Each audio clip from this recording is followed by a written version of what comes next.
I call the Honourable Jerry Brownlee. Mr Speaker, Mr Chair, I do want to respond to the legitimate request that the member makes about knowing more about what the process was. Now, what was released to members today was a cabinet paper that was put together to get the sign-off on the bill being ultimately or finally drafted into a final draft shape. The process has been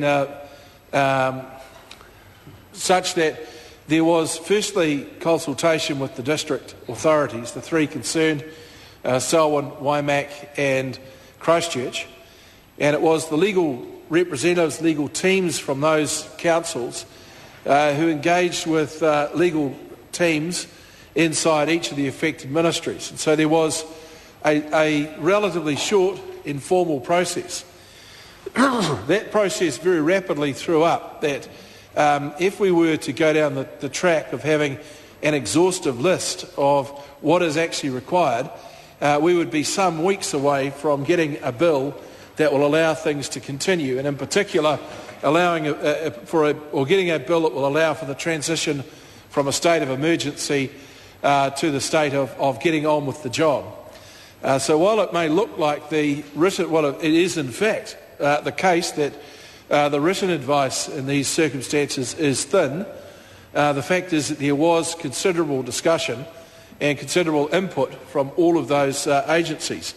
It was a considered opinion of the agencies in the end that we go down this track of saying, let's get a bill that will try and describe as much as possible some of the acts that we think may need to be altered, but let's not make that exhaustive, and let's put in a process that means that we can rapidly respond as needs arise over the coming months. So that is essentially the process that we went through. And while the member is quite right to say that it is desirable that everyone is comfortable about where we're going with this, the reality is that we are doing something that's never been done before. And we're doing that because we're dealing with an event that has never happened before. And we're dealing with it speedily as a parliament because we know tonight that there are people out there who have no idea what the future holds for them. And much of the certainty that they are going to require in the next short while will be dependent upon us having the capacity to make decisions quickly and to give them the comfort that they need about the property that they own, or the house that is damaged, or the infrastructure near them that might need to be repaired. You could go on and on listing what it is. I think the comfort that members should take in this bill is that it does have a very strong purpose part in it. The purpose is well defined, and there would be no minister, I can say, who is in any way looking at this bill and thinking it's an opportunity to abuse some of the powers that are in it. There will be lots of constraints around that particular activity, not the least of which is our commitment to keep all parties in this House informed of how things are going and what the nature of the discussions are around the reconstruction. What I would also suggest is that the decision that was suggested to us by the Labor Party yesterday, that using the shortened disallowance provisions currently in the pandemic legislation perhaps wasn't the right way to go, that we should use a system that could in fact see a standing order, order in council brought back into the House for debate. Was a much better way to go. I would suggest that if we ever got to that point, we would either have to be into the same sort of situation where we are at the moment, where there is widespread acceptance that it was the right course of action, or we would be in some trouble.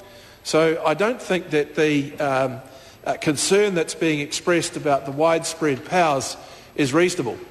It certainly would be interesting to see anybody advancing that view to go down to the suburbs that are all broken up across the districts, go down to the shelters that are operating across the districts and explain to people that they need a little more time and a much bigger process before they can come along and say, here's some help.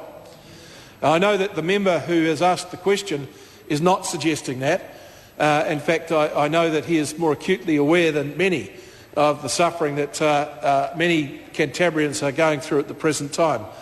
I merely make that point anticipating some other contributions that may come later this evening. Mr. Speaker, Mr. Chairman, I should say, the question was raised about why is the cadastral survey bill in there.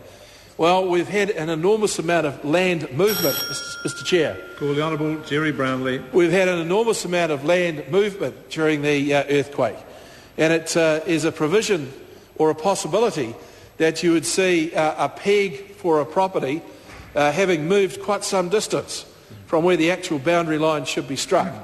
And there should be no question that there will need to be some redrawing of those boundaries, some realignment, and there may well be a faster process in place to give effect to those boundaries being determined. And many MPs have been contracted over the last few days with people expressing concern about the way in which property transactions since the earthquake have virtually stopped in the Canterbury region.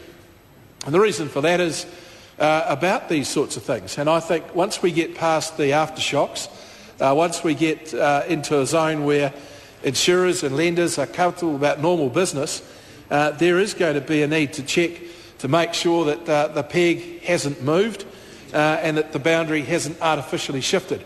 So that was why the Cadastral Survey Act is placed in there.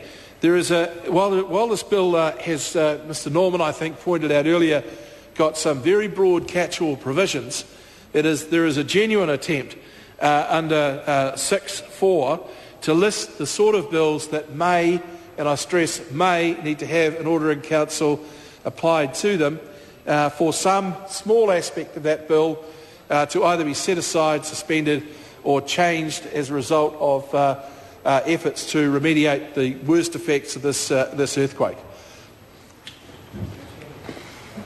I call Charles Chevelle.